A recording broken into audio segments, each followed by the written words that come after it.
What's up, ladies and gentlemen? My name's Eric, and welcome to the Adventures of LiveStream.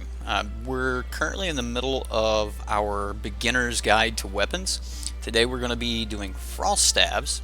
So without further ado, we're going to jump into the game here with our character LiveStream and check out some Frost Staves. I am going to be taking these into solo dungeons, and that's really what we're testing for. We're looking for what is a good weapon to use, which one would be the best use for beginners. So if you've been playing for a while, then you probably already know what weapon you want to use anyway.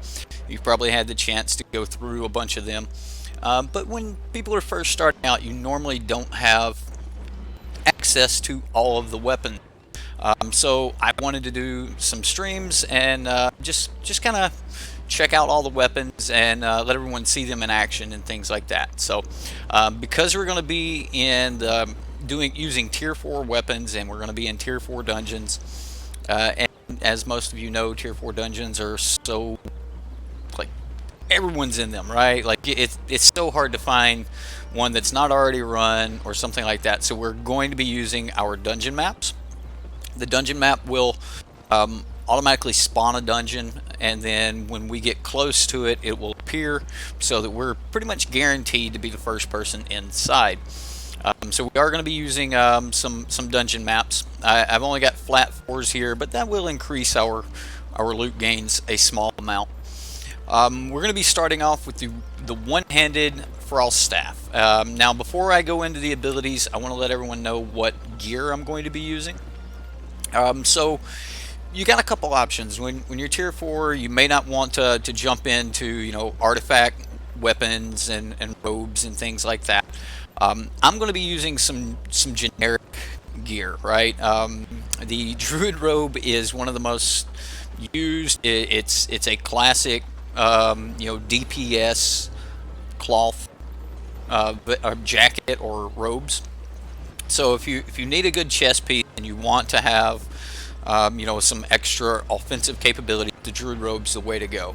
It also has Frost Shield on it that does reflect 10% of incoming damage and slows the enemy. So I mean, there's a little bit of defensive here, and then it has a heal on it if we need a heal, but we're not worried about that. We want the obsessive burst. And the other option here is, if you don't want to use that, just grab a Scholar's Robe. Scholar's Robes, they have the double your cast speed and decrease energy cost by 70% for 8 seconds, which really just let you spam some abilities with no care for your mana.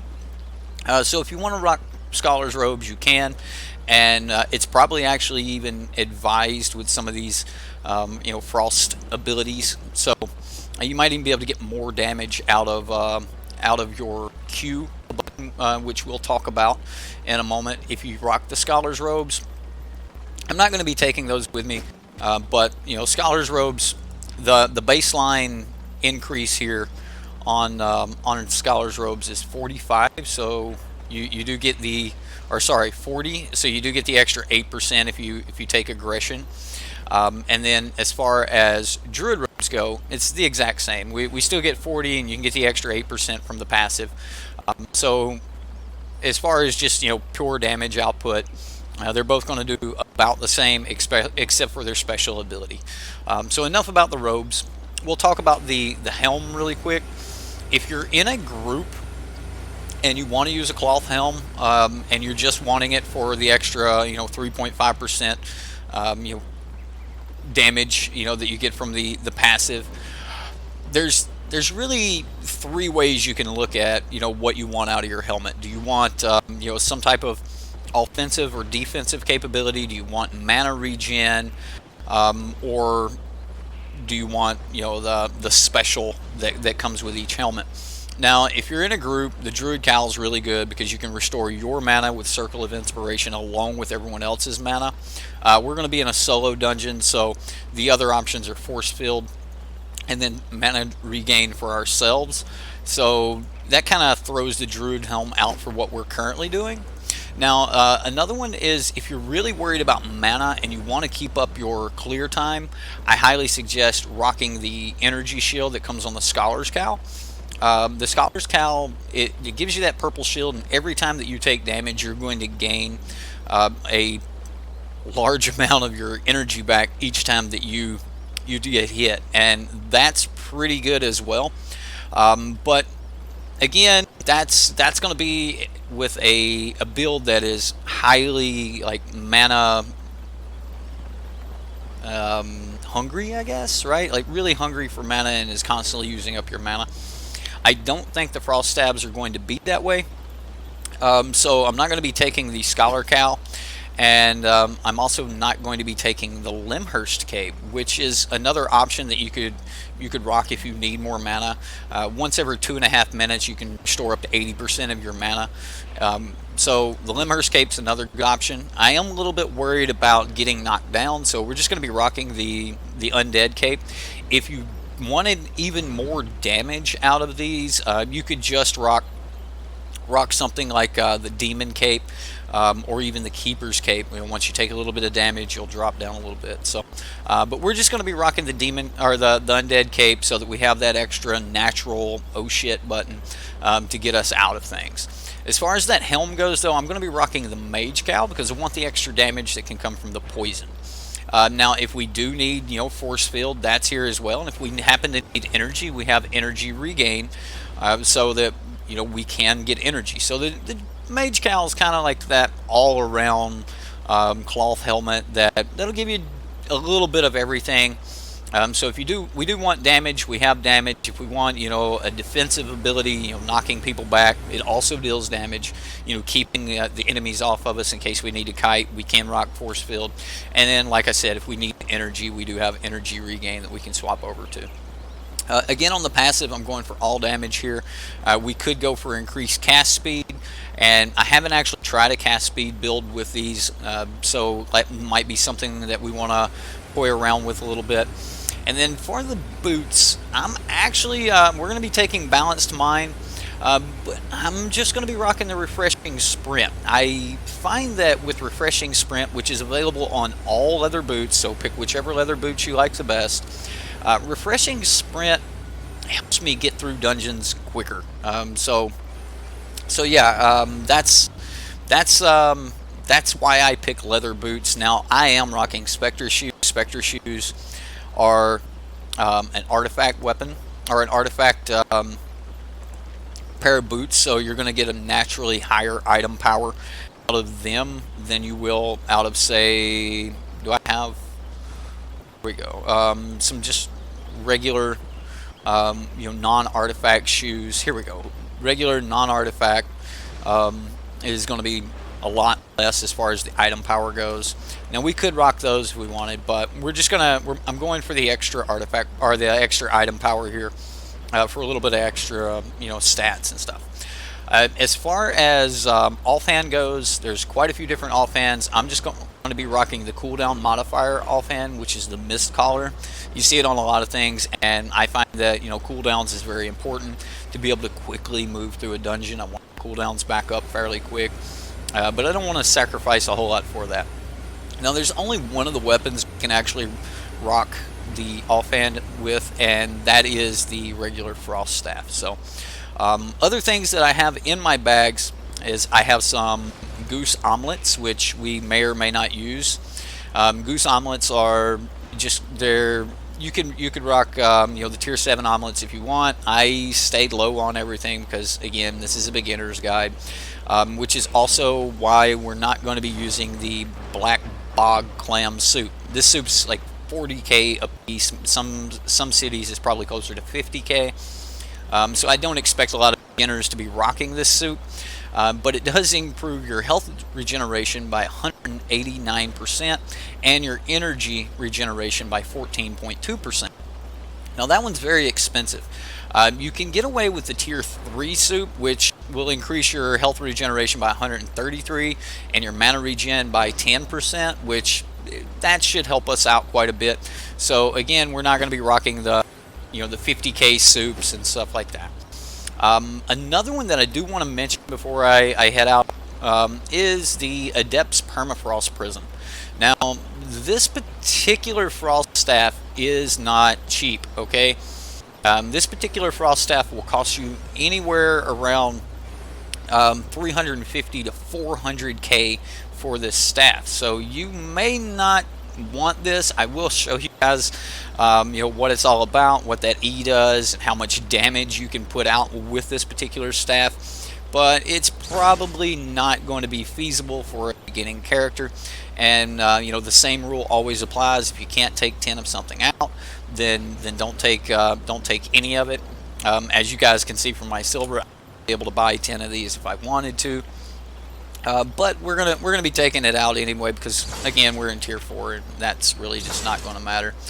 Look, tier 1 jank dancing naked in town. I love MMOs. Alright, so I'm not playing Magic? What the? No, I try to put out 3 Magic videos to every Albion video, and like that's gonna flex from time to time, but I'm trying to do some Albion videos as well. So the first thing we're gonna do here is we're gonna pop this tier 4 map. Now when we pop the map, it's gonna pop up and it's gonna say, hey look, your dungeon is all the way over here, so I need to go all the way over there to get to my dungeon, so we might as well mount up and take off.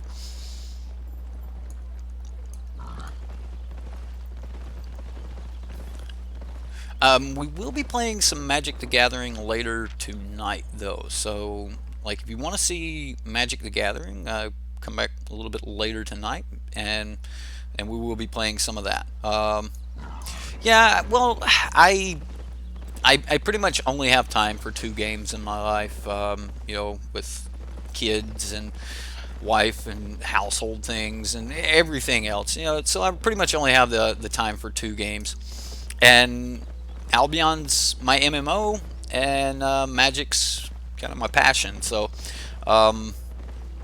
yeah, that's I figured I would stream a little bit of Albion to go along with my MMO, or with my Magic. If you guys don't want to watch it, you don't have to click on it. Yes, I am still going. We will be playing Yarick Field of the Dead tonight. All right. So one thing I want to show. Oop, other way. You'll see the right there. You see that blue circle? That's telling us where we need to exit our current zone to get to where our map is. So I know my big head's in the way, but that's kind of an Albion thing. You want to hide your map, because if you get killed in this game and you're not in a blue zone, they get to take all your loot. So imagine I was out in a red zone and someone came up and killed me. They would take all of the stabs in my bag, all of my gear, my mount, everything. It would all be theirs. Now that might sound a little crazy to some of you, but that's Albion Online. It's a full loot PvP game. So look, tier 1 jank is already ahead of us, and that shows you the power of stream sniping right there. That he knew where to go and how to get ahead of us, right? So if I would have been going into a red zone and someone would have stream sniped, they would have already been able to be at my dungeon, be there when I got there, and if they had 2 or 3 friends, they could just simply gank me. Yeah.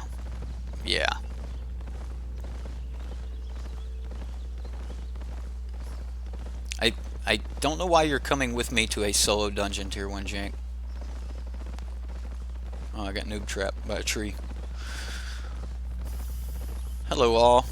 Is this a PvP pie server? What? PvP PvE server? There's only one server. They're all PvP. This is a full loot PvP game. Like, so if you're not used to full loot PvP, then you should not play this game, or you don't want to play PvP, then this is not the game for you. Matter of fact, everything in this game is based on getting you out into those red zones, into the black zones, where someone can take your loot. And that's the idea behind this game, is to force people out there to interact with each other. And in the beginning, you're not going to want to do that. Jank, I know you're not coming in this portal with me. What are you doing, dude?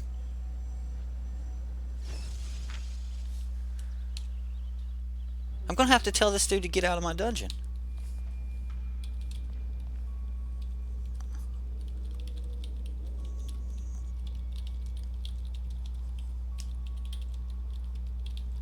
Get out of my dungeon. This is a solo dungeon. Get out of here. He's like, I'm just gonna follow you around. I won't interfere. All right, so we're gonna talk really quick about these abilities. All right, we have a Loktar Ogar. All right. Well, if you like World of Warcraft, this game's quite different from World of Warcraft, but it's pretty interesting. All right. So first off, we've got our Q ability, we've got a W ability, and an E ability, and then our passive. Again, I'm brand new to Frost Staves, so this is on this character. So we're not going to have access to absolutely everything. What we are going to have access to is a turn 1 or turn 1. Wow, magic is a single target DPS spell and a multi-target DPS spell. So we've got an AoE and we've got single target.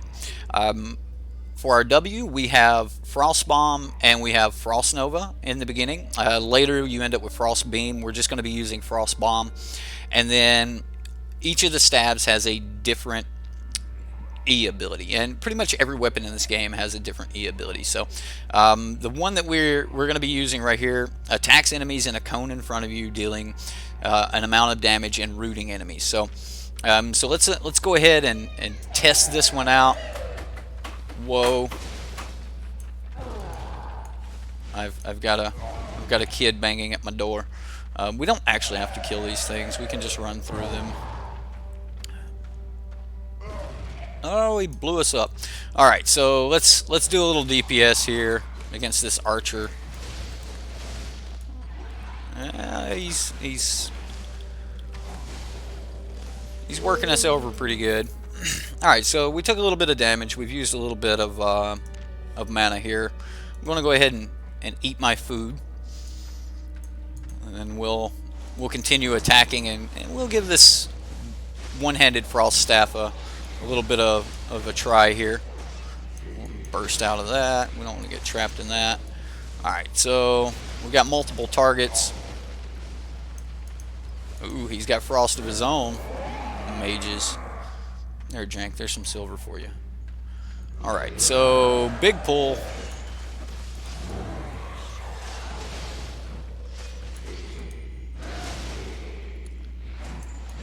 We might be in trouble. We're going to peel back.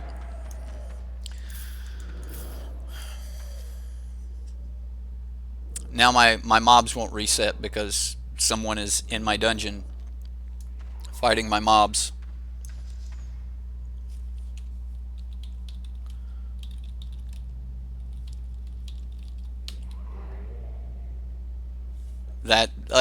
That'll piss you off. It really will. Like, this is my dungeon. I paid for the map. I came here. Get out of my dungeon. All right, so we're gonna try to pick these off one at a time here, really quick. This way we don't have to fight them all. All right, so that's a much smarter pull. All right, so let's use some obsessive burst here. Not interfering, but he's straight up in my dungeon.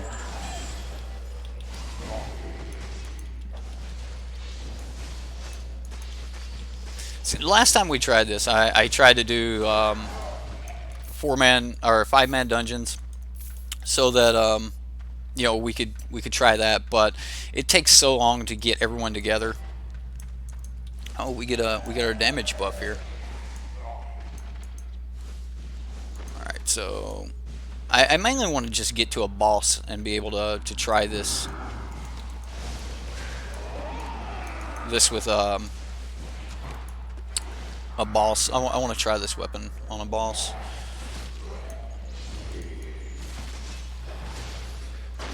Alright, so those particular guys, right, like this dude that I'm shooting, they do a percentage damage, which you definitely don't want to get hit by it because, like I said, it's a percentage. No matter what your life total is, it's going to take a full percentage out of your life total. I've also got the damage buff up right now, so I'm not going to click this particular... Actually, it's almost gone. I might as well just click it. Hey, look, we got another damage buff. Perfect. Alright, so... let's see if we can get them. Oh, I missed. I missed one of them. Definitely got to move out of that. The regular Frost Staff seems to be doing pretty good. Now, you'll notice my health comes back up really, really fast. That is because of the soup that we're using. Wow, that percentage damage hit hard. Alright, so let's throw a little of that on him. Oh, alright, you notice we just went invisible and reset the mob. That was our cape kicking in saying, hey, you're about to die. So our cape just saved us there. Or caused me to have to refight this guy. One or the other. Alright. So, we got a bunch of rats. Rats aren't going to be a problem.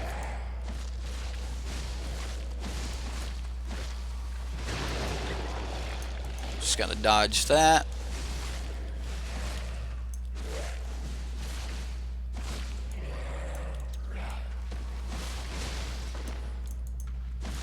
Ah, I missed a rat. So now he's just going to be beating on me until my cooldown comes back up.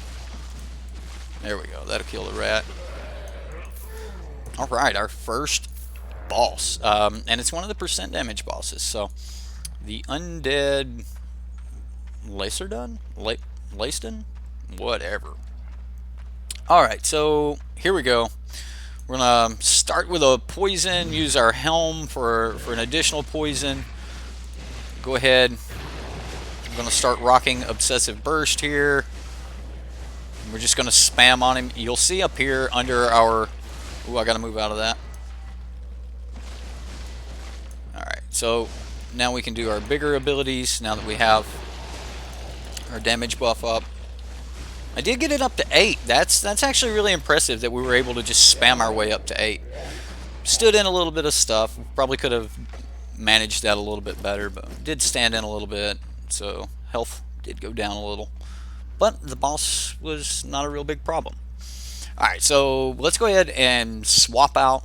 We've seen the regular Frost Staff. It pretty much just puts that cone out. I don't actually like the ability. It doesn't do near as much damage as some of the others. So now we're going to switch to the Great Frost Staff. Now the Great Frost Staff, same Q, same W, but we've got a new E ability. Now this one's Hail.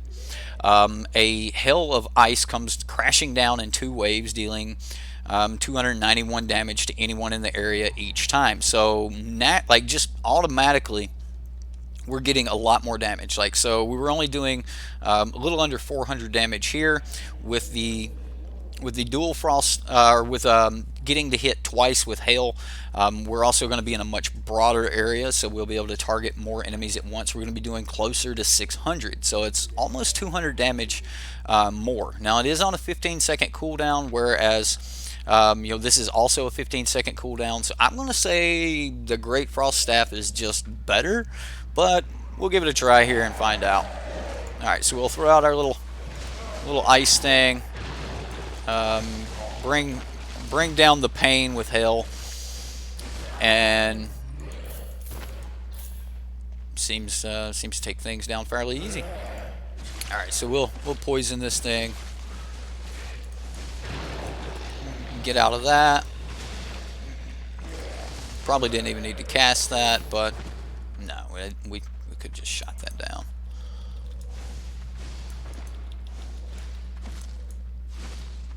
This game's a nightmare to stream in higher content because it's so easy for someone to stream snipe you and just kill you.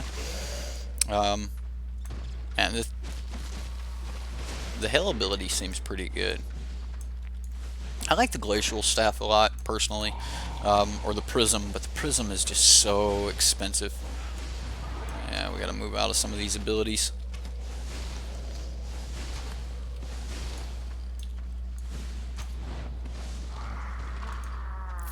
So, it's no great axe, but the Frost is pretty good, even in the beginning.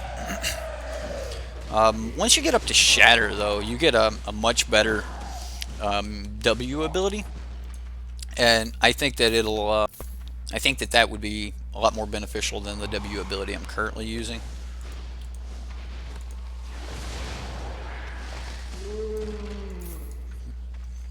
Yeah, but bringing down a Hellstorm on people seems to be pretty good.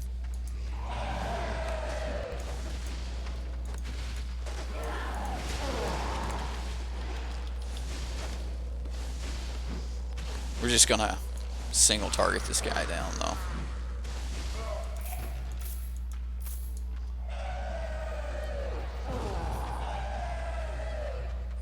Now you can kill those if you can do enough damage before they explode. A lot of times in our group dungeons and stuff, we'll do that. Oh,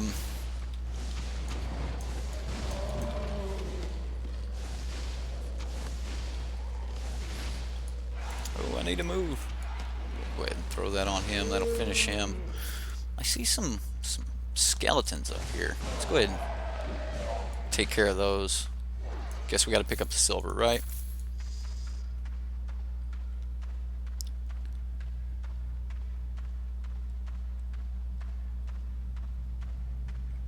Jank said, yeah, he could have easily got to that dungeon before me and set a trap if it was a red or black zone, or just ran through yourself. Yeah, you could have stole my dungeon, run past the first, like run all the way to the end of the first floor and kill the last boss. There's a bunch of things people can do if they just want to. If they just want to like take your stuff and right, get that tax money. We need it. We need it for the guild. We've got a lot of upgrading to do. Anyway, yeah, the creators of this game do not really care about streamers at all. They do not have any way to protect against stream sniping. They really just do not care about stream snipers.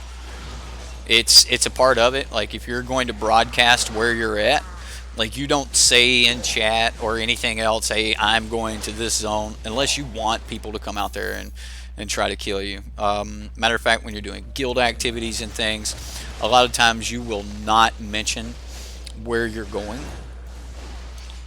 And a lot of times you'll even stay on the guild island and group up on the guild island before you actually leave, so that everybody goes running out at once. Like if they see people at the portal and there's a bunch of guild members of the same guild or alliance at the same portal, they'll pretty much know that everyone's getting ready to go out. People can send scouts out to all of those given portals.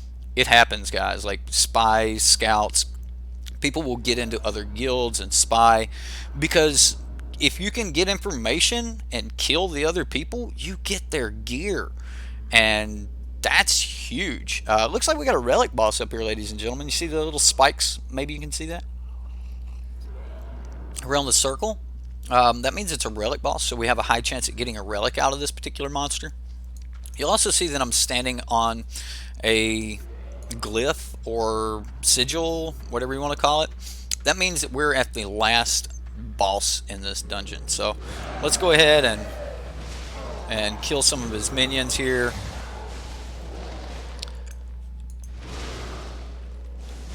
Alright, one down. Hey, we're getting better with our mage cowl already. It's a twisted Game of Thrones. It really, it's kind of like that. Like it's a really dark game and will bring out the worst in some people. I mean, oh my goodness, like you get to see just how tricky people really are. So, all right, let's throw our poison, get some abilities going here. We've got him poisoned. All right, So you'll see that this particular boss like spawns ads. If you stand, you see this coming out, and watch when he casts it, it actually hits his ad. So as long as I keep the ad between me and him, he'll just keep hitting his ad till he kills it. And I'm going to help him kill it here.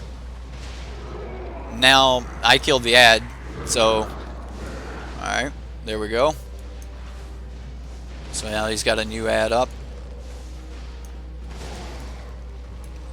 Well,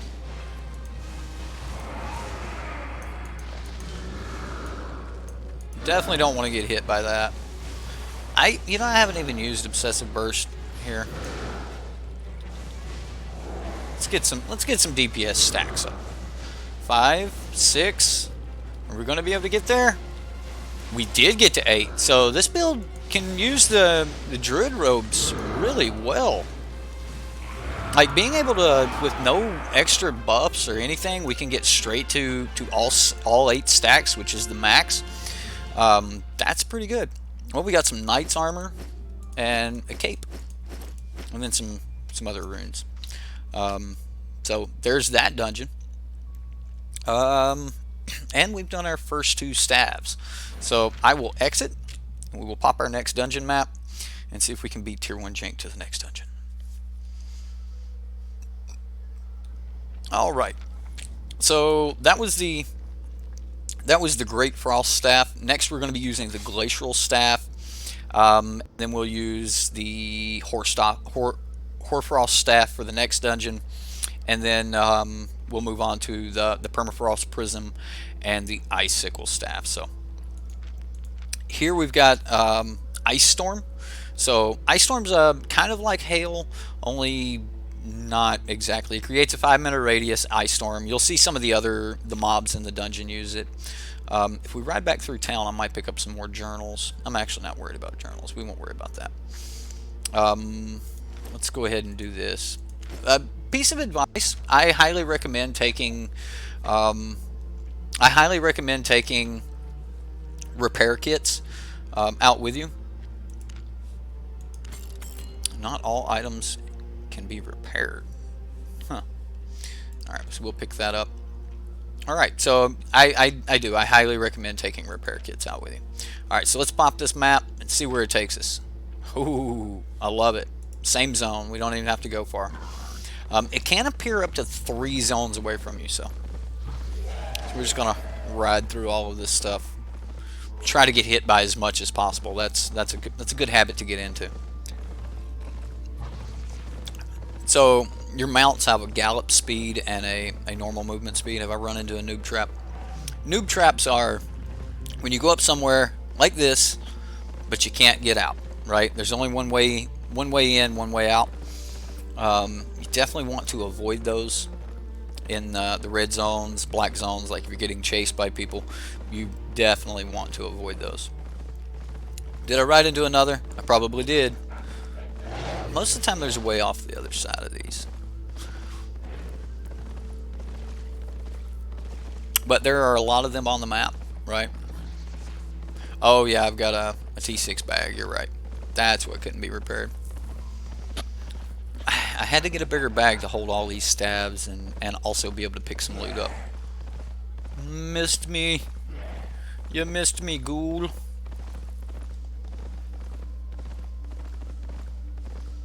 That's not our dungeon. That is a 5-man dungeon. You can actually 2-man the lower level 5-mans if you've got a good teammate. So you do need to have your spec up though. All right, so we're in our new dungeon.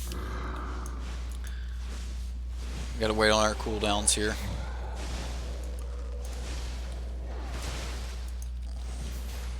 Hey, that's our W ability. So these Frost Mages in here will be using most of the same abilities we do. Alright, so we can see that this statue over here is a problem. So I'm going to cast in that direction so I can get damage. This will slowly move across the screen. I want to be able to get damage on the ad that I'm fighting. and on the statue. So that's why I aimed it like that. Now we've got a couple of these to kill. I'm not really worried about them. Oh, we got them now. There we go. We're probably about to go invisible. Yep, there we go. Went invisible. I love this. I love this particular cape just because of that. All right, reset. Go again. The cooldown on this particular staff's 30 seconds, so you don't have it available all the time. But it's really good if you want to send it through a big group of mobs. It does travel for a long way, so you do need to be careful about that, as it's real slow, right? It is really, really slow.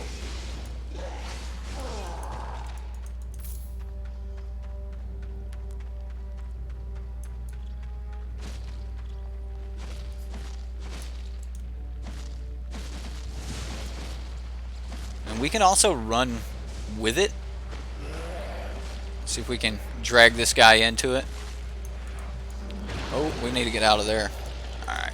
That's enough trying to force dude to be in our AoE.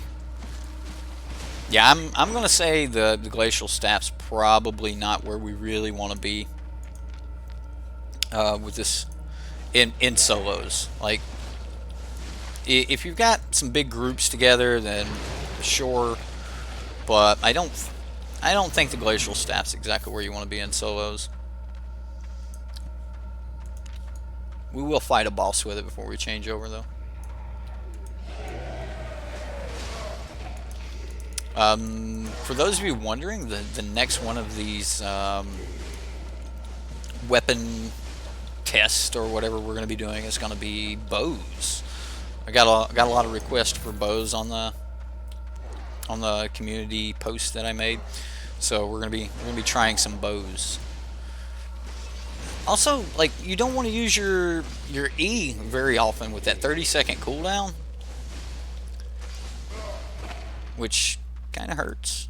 You know, like, I want to be able to use my abilities every pull, so I can just nuke a pull. All right, let's go this way. We're going to make everything follow over to us. And while it is,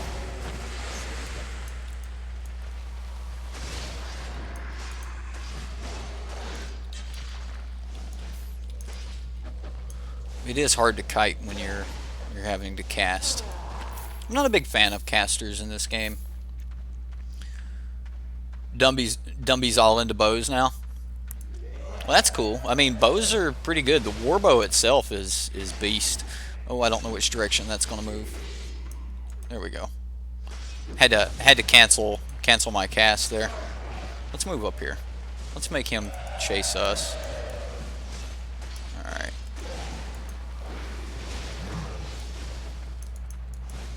And we went invisible again.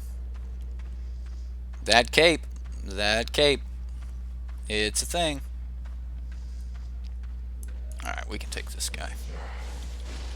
So yeah, I'm going to say that the Glacial Staff for solo dungeons, at least in the beginning, big no. Yeah, it definitely doesn't get my vote.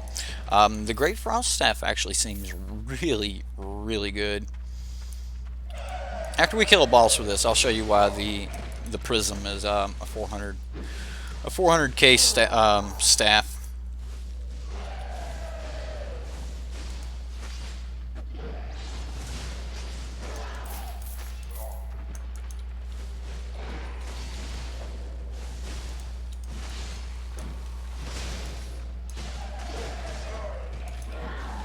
Oh, we pulled other mobs.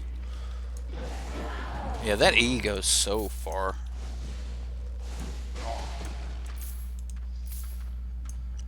You'll hear people talk a lot about it. You know, their E, their Q, their W.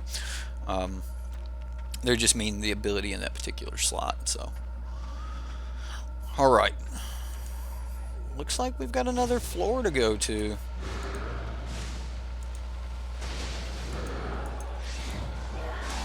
can dodge those guys. So we'll take out the caster first. Normally in dungeons you want to take out the special mob, the caster, then any ranged like an archer or crossbowman, and then after that deal with the melee. Mainly because if you really need to, you can just dodge the melee guys. So, alright, next floor. Here we go.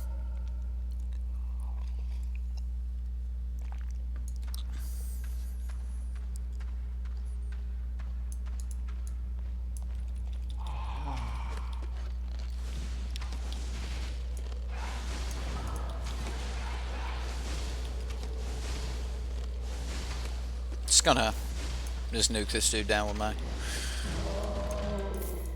simple attack here, my Q. Yeah, this staff doesn't impress me. Oh, I should have canceled it. I need to kill these first. Ugh. We got multiple statues. That ain't even worth it. Let's just get out of here. Chances of us getting loot off of those statues is slim, so just waiting on cooldowns here really quick.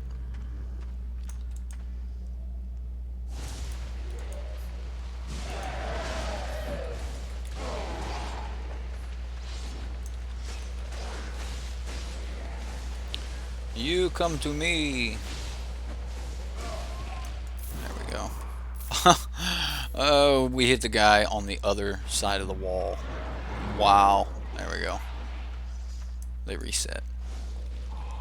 Yeah, that E on this particular staff is a little bit dangerous. So far, the Glacial Staff's going to get my lowest rating. We're gonna try to rate them 1 through 6 on power level or usability in solos, and it's definitely got the lowest rating for me so far. Let's get out of that. We did use our ability first. Might actually need to do a little more damage here, so I'm gonna pop my obsessive burst. Hope I don't have to dodge too much. Maybe I can get a couple stacks in.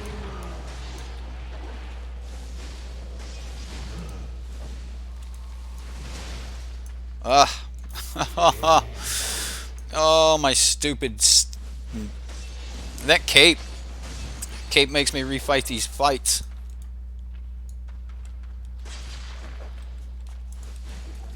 We might be in trouble. Might be in trouble.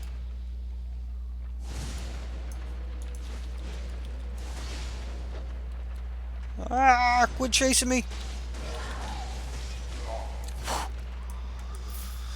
Alright. Alright. We're okay. It's okay. It's okay.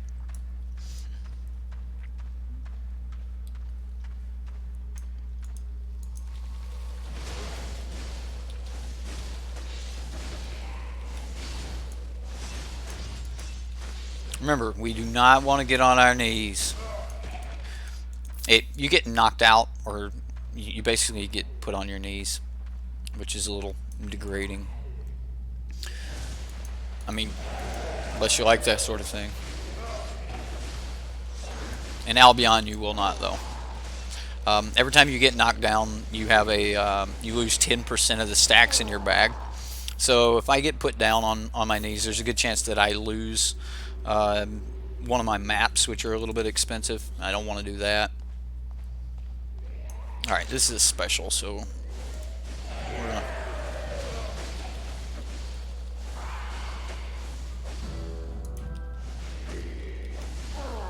Just an easy nuke. Alright, we got a boss here. Caster boss, so you cast, I cast, we both cast. Let's see how this works. Let's throw a poison at him.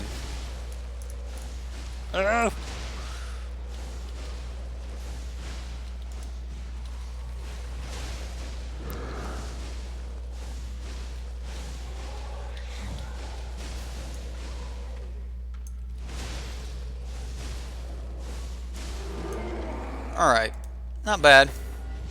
We get extra fame for the next like 2 minutes, 3 minutes.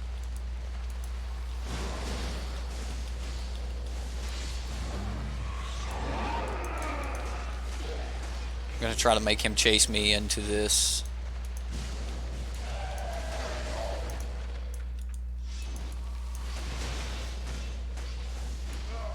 Alright, we need our mana to rise back up a little bit.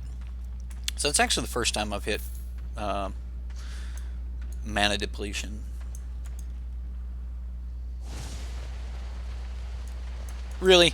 Really? I'm gonna miss the rat. Oh. Okay, alright. We're okay.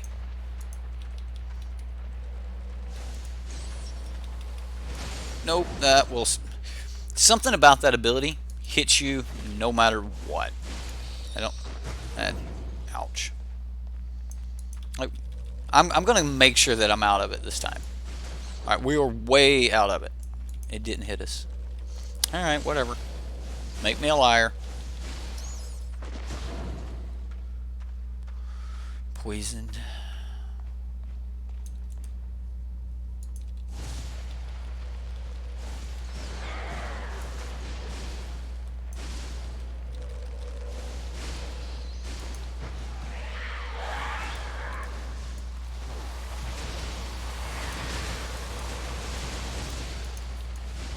We do not want to be in that.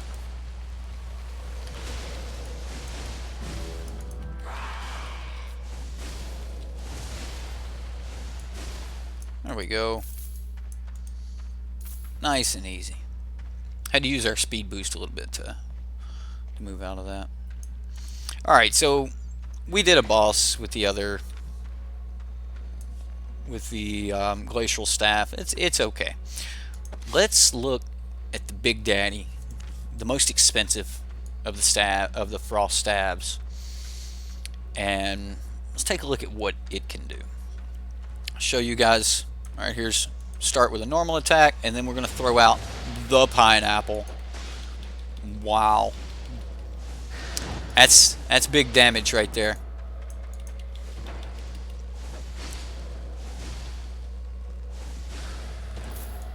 So we call it the pineapple, but it's ice crystal. Creates a 4-meter radius ice crystal on the ground, which will freeze our targets, and then it'll only freeze them for like a second. I could read it, but it's only going to freeze them for like a second.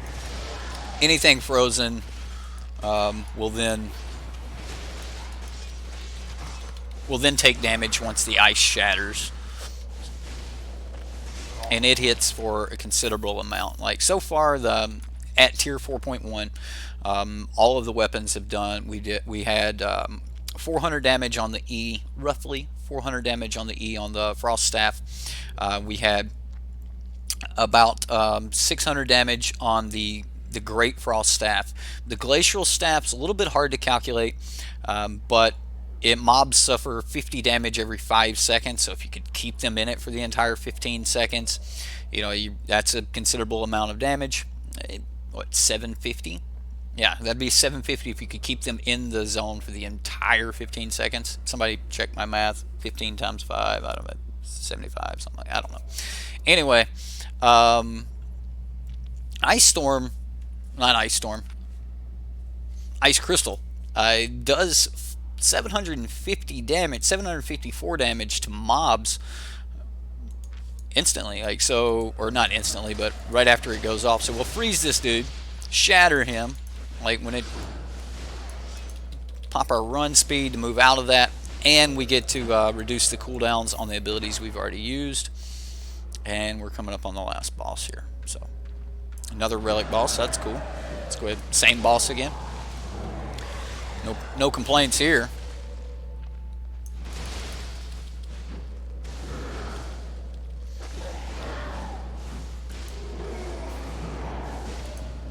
And we went invisible. Yay.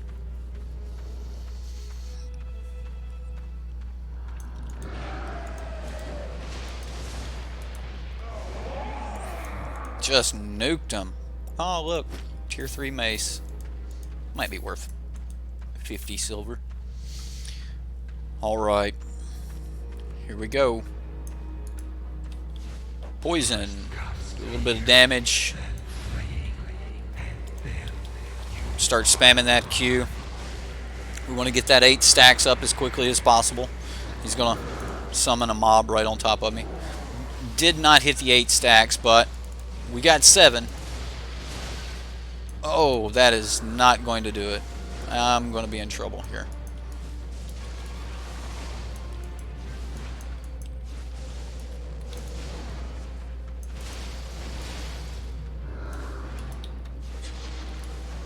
Trying to get him to kill his mob. He's not doing it. We've got to pill out. We got to pill out. I don't want to get knocked down. So I'm going to pill out and reset. Really? You're going to chase me and kill me? All right. We try again. I'm full health this time. Ouch. Screen's a little red there. It's okay. It's okay. Maybe I should turn off English chat in Albion. Oh yeah. Well, that happens. Like if you're not used to an MMO and the number of trolls that play video games, then I'm sorry. Like this is not. I mean, any video game is not going to be the game for you. Then people like to troll other people. People like to grief other people, and you know it's not the greatest thing in the world, but whatever. People are going to do what they're going to do. So, all right. So I'm actually going to try the obsessive burst trick here. So we're gonna go for the 8.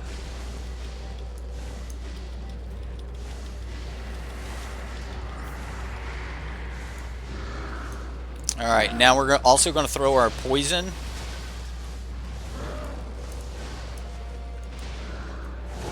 And hit him with that. Need to get back here.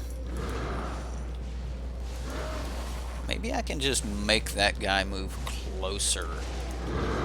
I can. Alright. Now we can put him between us. That will help a ton.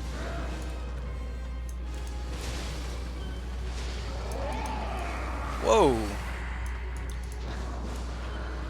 Got nuked a little early there. Alright. Big pineapple.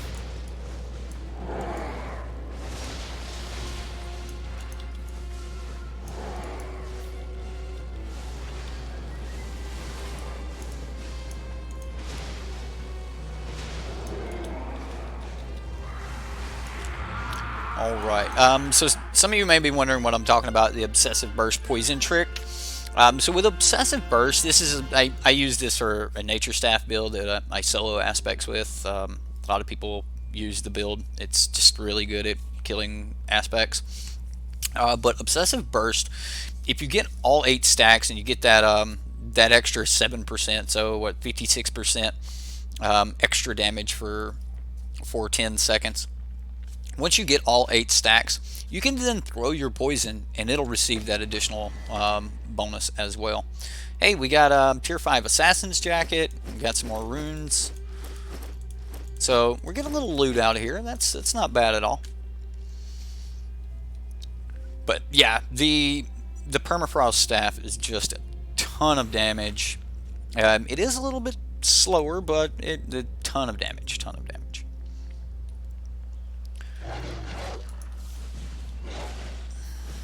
Really, Wolf? Really?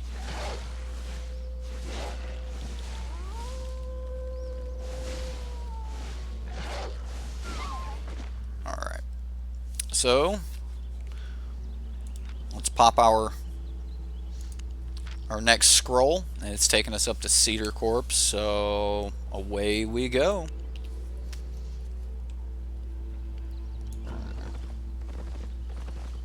Now, you can kind of control where the maps are going to send you if you only have like a like if you're rocking a tier 5 dungeon map and you only have one tier 5 zone within 3 different zones of you, it can only go to that zone, right? So there's ways to kind of control what zone your map's going to be in. Like if I popped a tier 5 zone or a tier 5 map from here Here, let's see if I can pull that up. Yeah. If I popped a tier 5 map from where I'm currently at right here, the only tier 5 within 3 of me is Roninwood. So it would naturally send me to Roninwood. If I was in town, it could send me to Yew-Wood, it could send me to Willowwood, Roninwood, or Hornbeam. So it could send me in a whole bunch of different spots. But if you come way out somewhere, away from the other tier 5 zones, you can kind of control where you want that map to be. So we could potentially force ourselves to go to a zone that we want.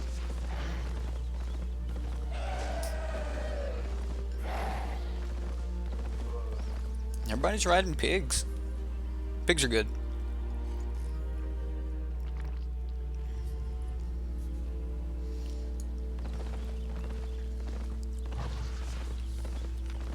Alright, so for this dungeon, we're going to be rocking the Frost Staff. So, same abilities. This is the Ice Ball, right? Like there's a fire version of this particular staff that puts out almost the same E ability, but it goes off of fire, and everyone calls it the meatball because this big red ball comes rolling across the ground. And this is going to be the frost version of that. So it's a big giant snowball, and let's see if we can find our dungeon. That's probably our dungeon, hidden behind a tree. Pigs rare, great. Pigs are rare and they are great. Let's make sure this is our dungeon. Should be a dude right there. Alright, you'll see that when you click a dungeon, you can also see here enemies in this dungeon are 16% stronger.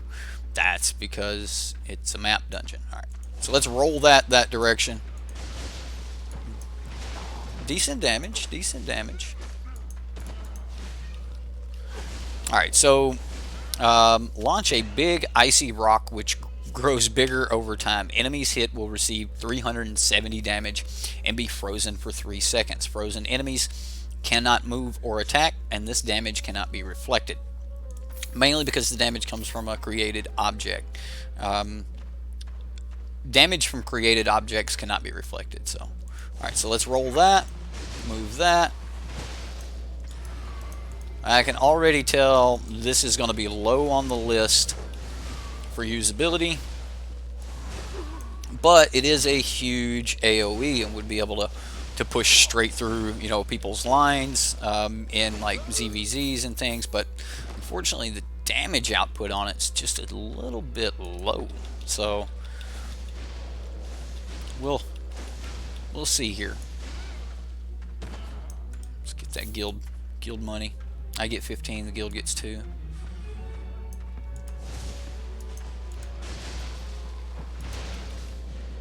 When some of you start playing and you do join a guild, there's usually going to be a guild tax.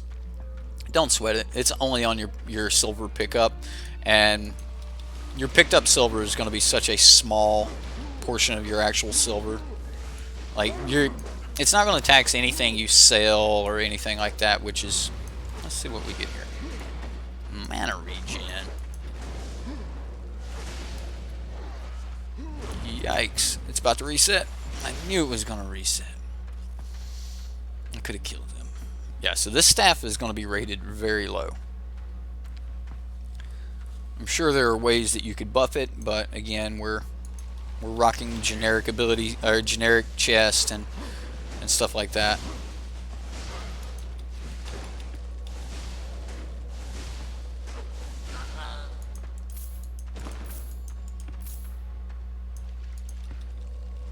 I think we can kill this dude.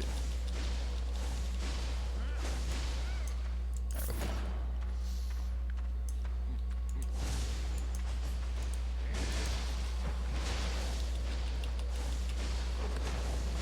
No, I'm supposed to take out the archer first.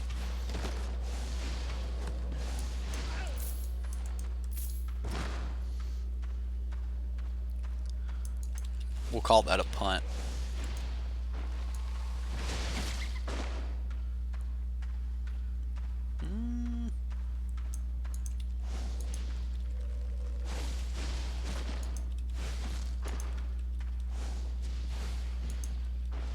auto attack these rats down one by one?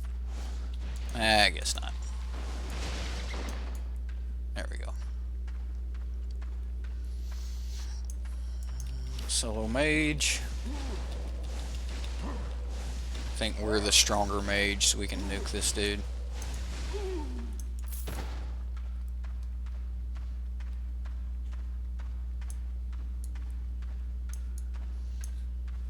Wonder if we can roll it right between them, and you know what? Probably if I do this, now roll it. Yeah. Oh, was I not outside that? I guess I was too close.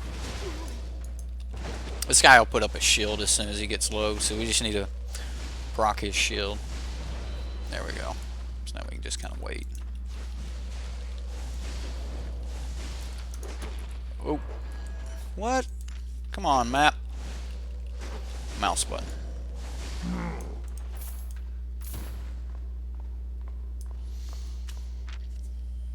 Speed, armor, and carrying capacity. What, the pigs? Yeah, pigs are great. They're fast. That carrying capacity is great for farming. If you're going out and like gathering and stuff, like they're great. I do like that the meatball freezes them.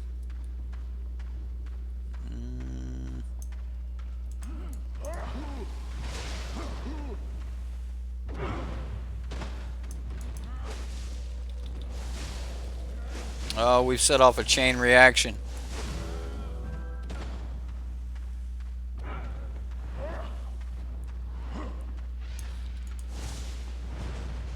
Oh, my meatball hit the post. Or ice ball. Let's see what this does.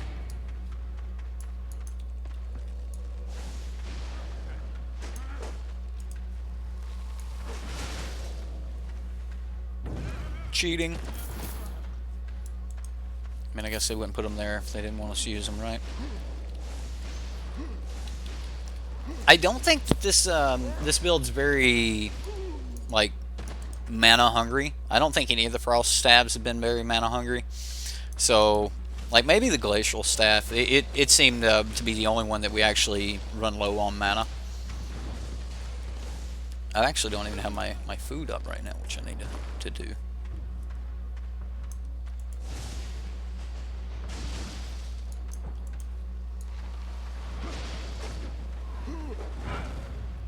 Just trying to get him back over into that, but didn't happen.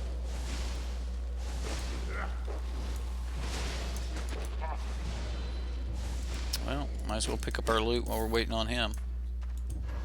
Think we can kill him with this one?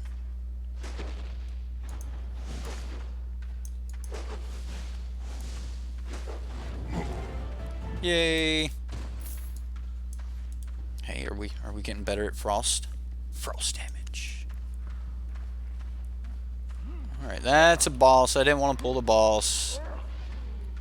Just peel back and reset. Okay.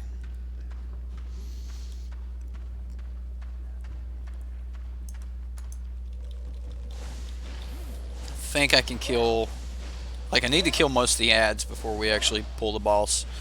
A lot of times when you're in dungeons, if you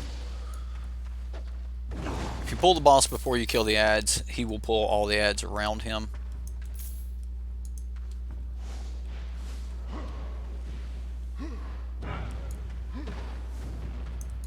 Man, that worked out great.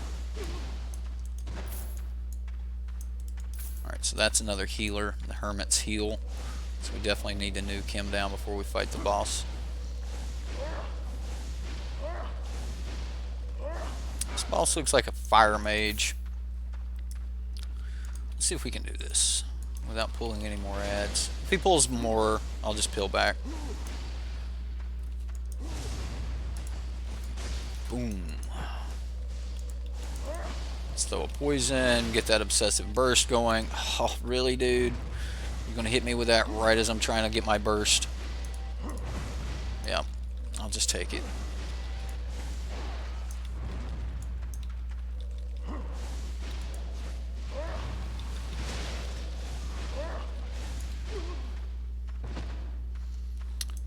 Chest still isn't open though. Not until we clear the room.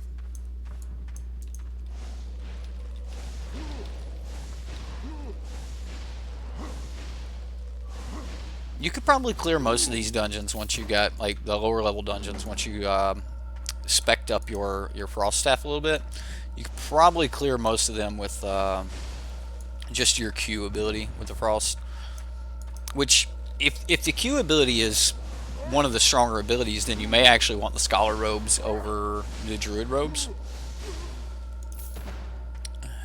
Alright, do we have anything else?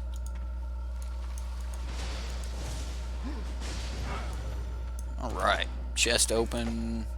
Yay, big loot, fat loot. Getting that fat loot. Alright, so that was one boss with that one. Alright, we're going to move to the Icicle Staff here. And we could get Ice Shard if we had the spec with it. So its ability is called Frozen Hail. It creates an 8-meter radius frost zone on the ground, which lasts for 5 seconds. Each second, all enemies in the area receive 61 damage and are slowed. So, not the greatest, not the worst.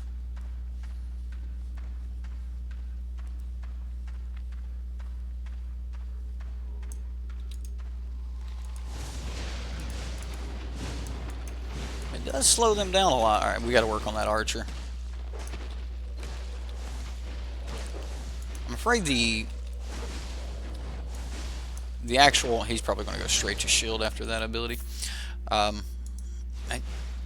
think it's going to be the Prism. The Prism as the number one ability here, and then probably the Great Frost as the second one. So,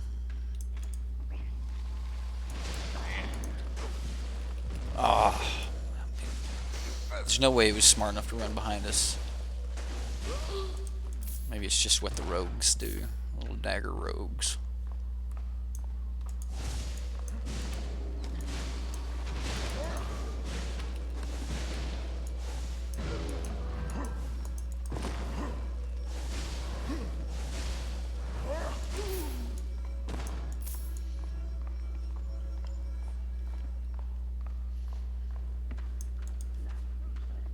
"30-second cooldown on this one too."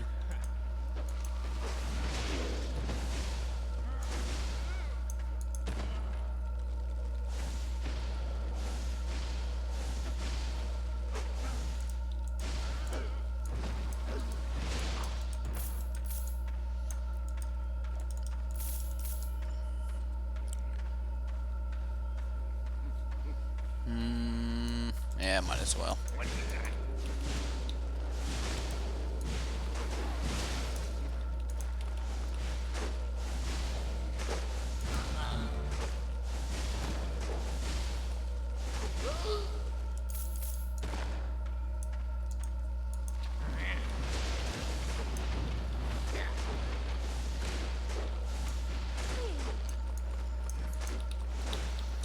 Let's go ahead and poison one of these guys.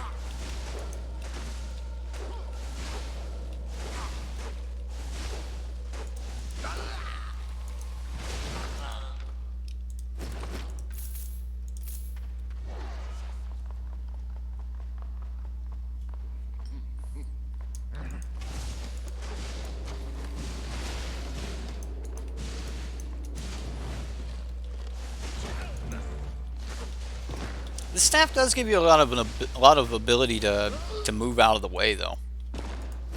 Yay! All the fat loots. Tier 2 Scholar Robe. Trying to tell me I'm supposed to be using a Scholar Robe. That's what it's doing. All right, I'm gonna wait on my E ability here. All right, it should be back up.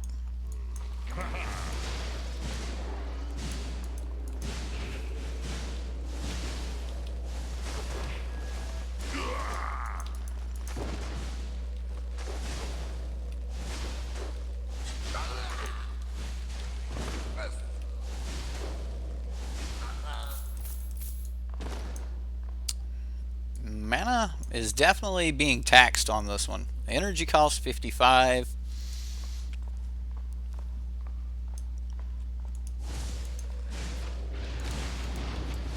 Ooh. I'm definitely having mana problems here.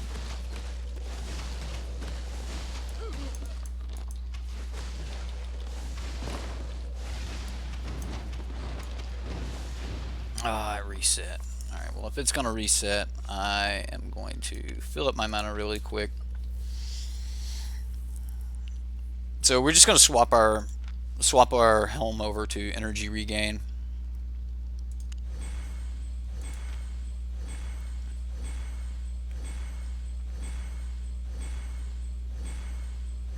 There we go. Full mana. We'll go back to the poison. Wait for our cooldowns to come back up. Nuke this archer and move on. We should be at the last boss here.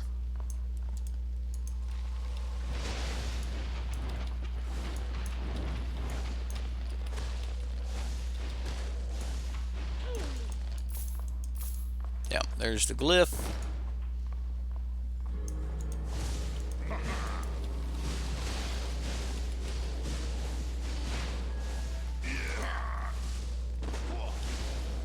I mean, being able to hold them in place has its perks.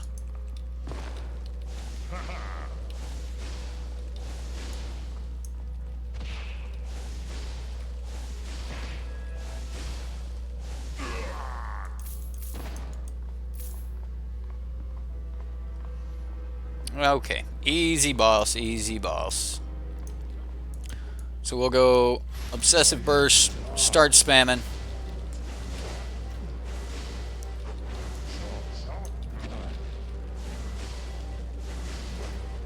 Alright, well, we didn't get them all, but, you know, can't win them all. Throw that poison in there. Got to get that poison in. Cooldowns. Alright, he's going to whirlwind. I'm just going to kite him for a minute.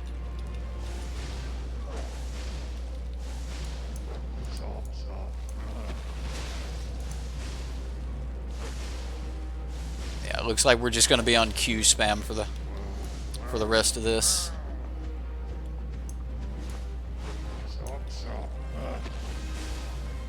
It's like he just said "sock sock," which reminds me of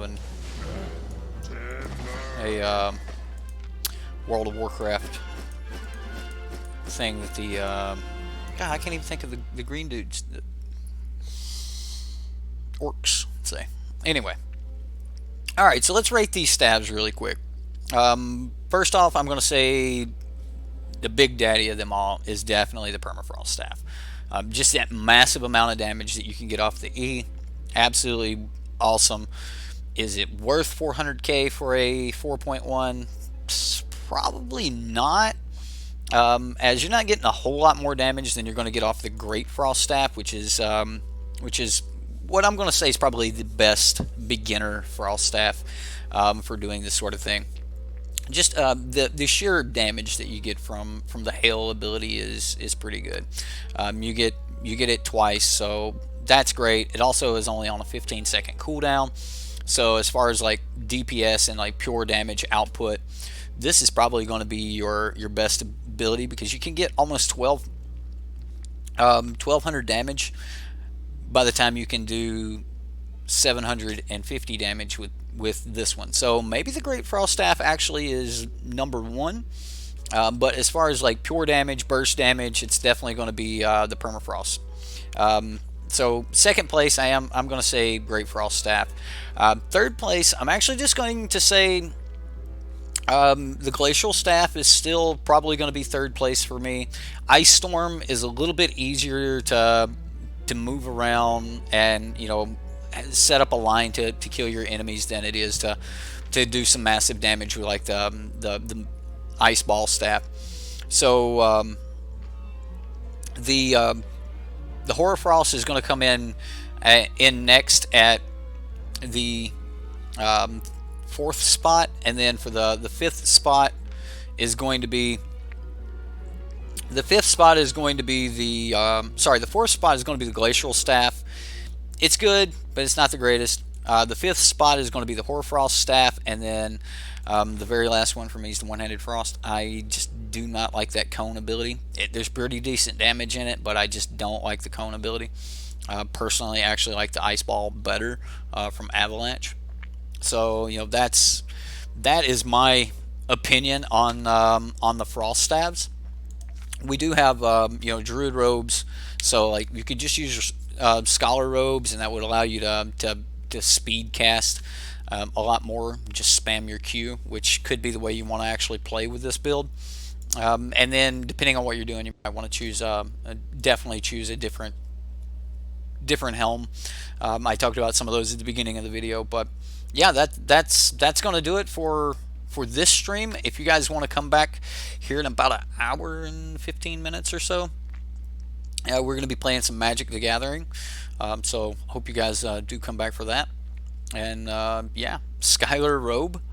Well, we're actually using Druid Robes, or you could use Scholar's Robe. I'm saying Scholar. Is that coming off as Skylar? Scholar's Robes. You'll need at least I think it's tier 3 to actually get the ability on it. Tier 2 robes are like I shouldn't even try to carry this back to town. I should just be like throw that away. All right. Some of you are gonna get mad. You just threw away free silver. You're right. I did. Anyway, that's going to do it. I hope you guys had fun. I know I had a lot of fun. Thank you for watching, and if you want to tune in next time, we're going to be doing bows. So I'll pull up all the bows, and we'll talk about different ways that you can make the bows just more badass. And I actually got a lot of experience with bows, so you guys should like that. Am I going back to Limhurst? Yes, I am going to go back to Limhurst right after I cut the stream off. You're walking around there. You want me to? You want me to go back to Limhurst? I'll ride back and answer questions along the way. How's that? So if anyone has any questions about Albion Online, I'd be more than happy to answer. But we'll make our way back to town here and see what we can get out of our loot. Good night, all, says Tier 1 Jank. Good night, Tier 1 Jank. You have a good one, sir. I'm not going to say good night to everyone because I plan on seeing a lot of people again.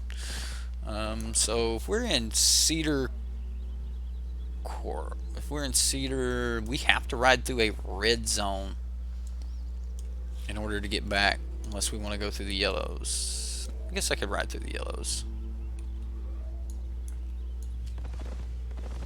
I want to avoid getting sniped and killed on the way home.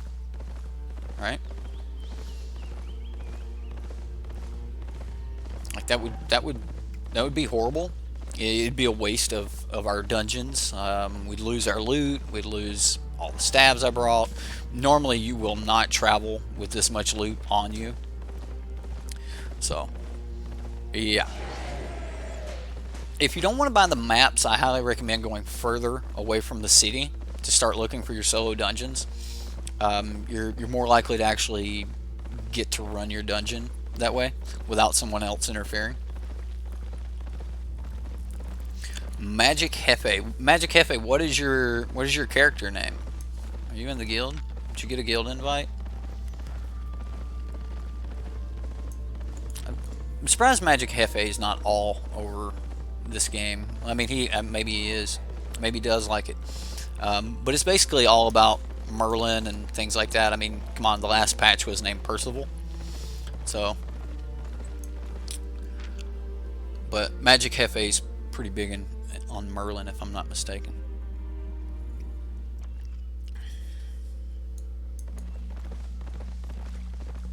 Yikes.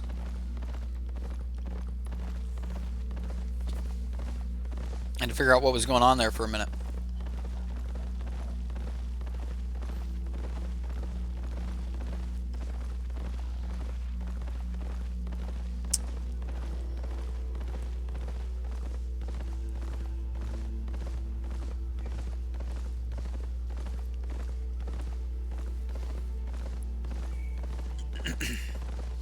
Nelrum 54, and you have barely played it. No guild yet.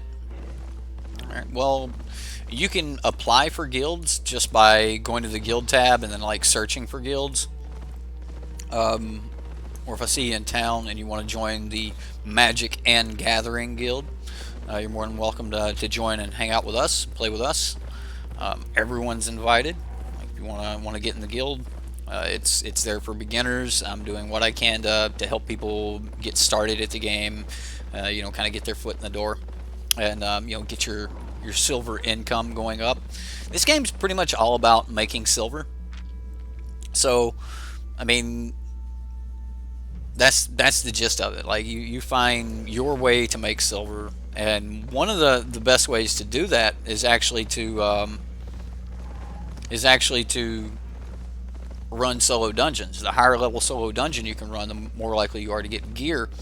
And honestly, tier 6 is as good as you really need to go if you're just going for gear. If you're going for fame, go for as high of a dungeon as you can. But tier 6 solo dungeons can give up to tier 8 gear. We're going to get stuck over here, aren't we? I hate this zone. There's a way across, I just don't remember exactly where it's at.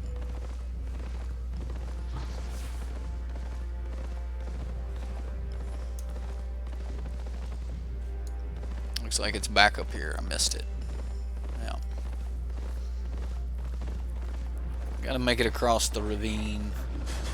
This guy, he's got skeletons everywhere. He's over farming. There we go.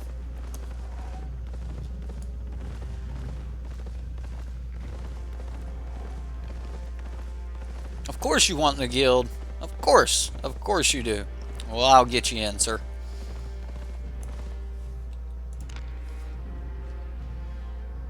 Where's the guild invite? Invite player. It's Merlin spelled backwards. I should have known you were going by Nelrim.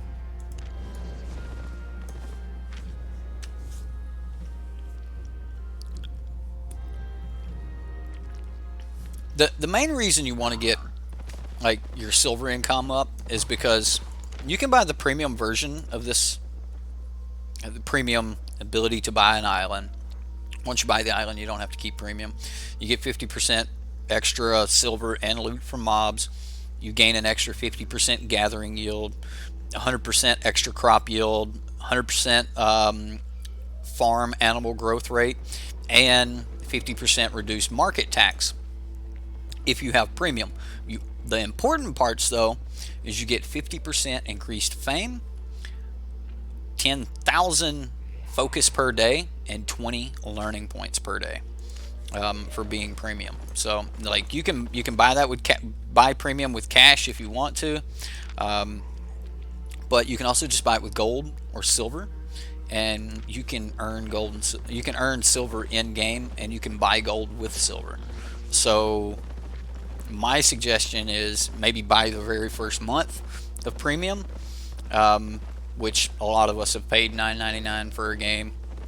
Since the game's free, buy your first month of premium, and then after you buy your first month of premium, you should be able to make enough just off of your island to cover each month after that, and you'll just never have to worry about premium.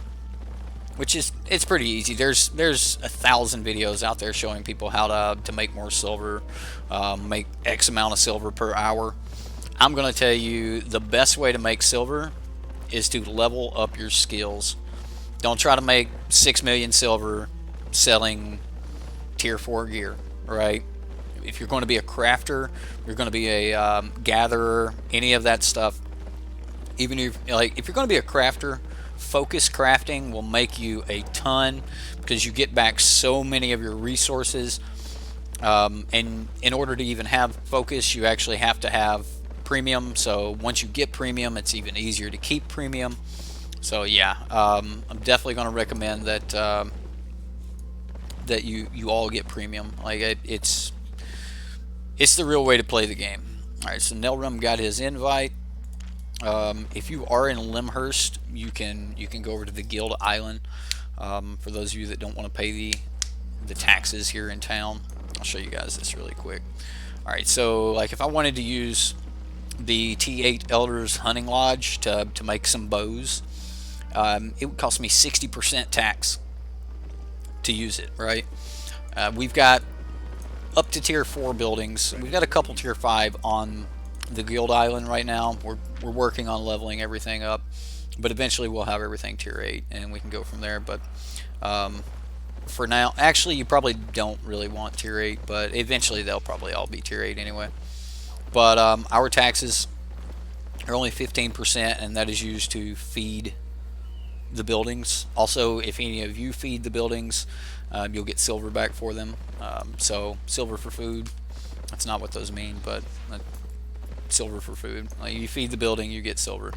You can see that each of the buildings require, like, you can put any food you want in it, but like the favorite dish will increase the nutrition level of the building quicker. So, all right, let's see if we can see what we can get for our goods. Right, we went out on a dungeon, or on a little expedition.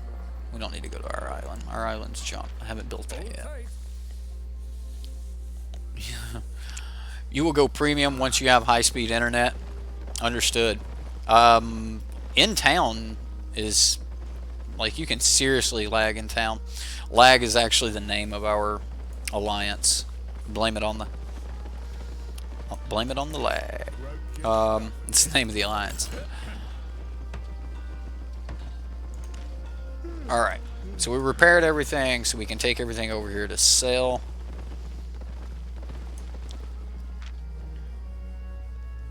Probably not going to get a ton out of this, but we'll do it anyway. Alright, so don't want to sell our staves. I guess, you know, we could sell this permafrost here for 370k. Let's go ahead and do that. I don't need it anymore. Don't need this particular staff either. Don't want the glacial staff.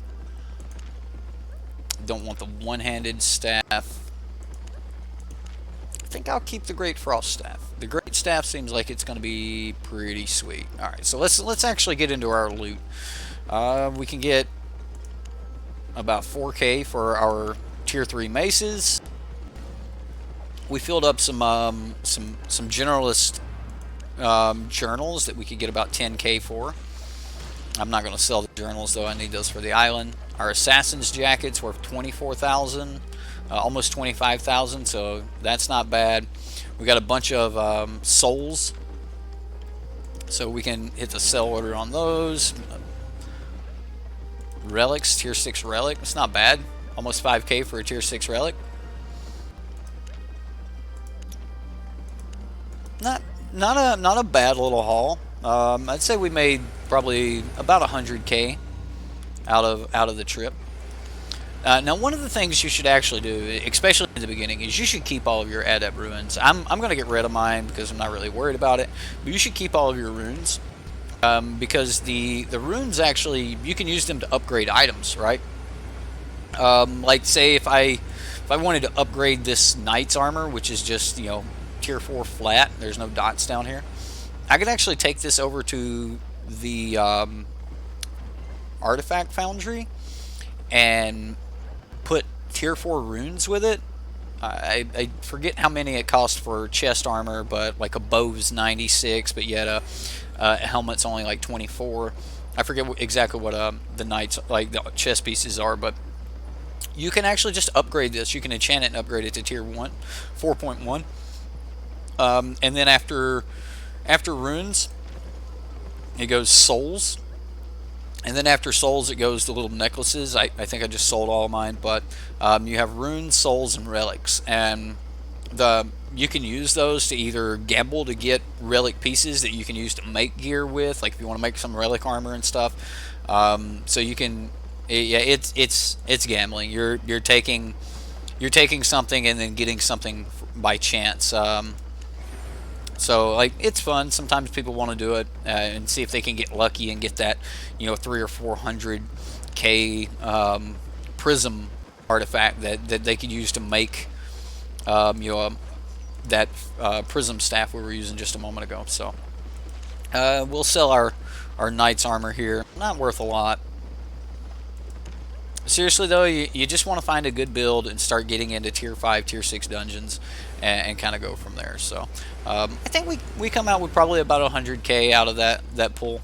Items do sell good. Like, we've already sold our 23 runes that we put up. People are constantly buying those either for gambling or they're buying them for you know, upgrading their gear and things like that. So what's up, Gary? Welcome back, sir. We're going to be going live in about an hour now for Magic: The Gathering. So if you guys want to, again, if you guys want to join me for some Yarick Field of the Dead, we're going to be playing around with that. Should be fun. I yeah, we'll save that for that stream. But yeah. That's going to do it for this stream, though. Thank you all for coming out and watching. I hope you enjoyed our run through with the Frost Staves. Hopefully, you guys have a better idea of what to use if you're wanting to go Frost. Let me know in the comments below if you guys are still watching this. Let me know in the comments below what you want to see next, and by next I actually mean after bows. So I'll be running basically the same thing again, and we're going to be trying out the bows. And if you guys let me know what you want to see after bows, I'm going to try to go through the entire skill tree and do all of the weapons as our initial Albion content, and then we'll kind of take it from there. Either way, my name's Eric, or LiveStream. Thank you for watching. Thanks for hanging out, and we'll see you next time.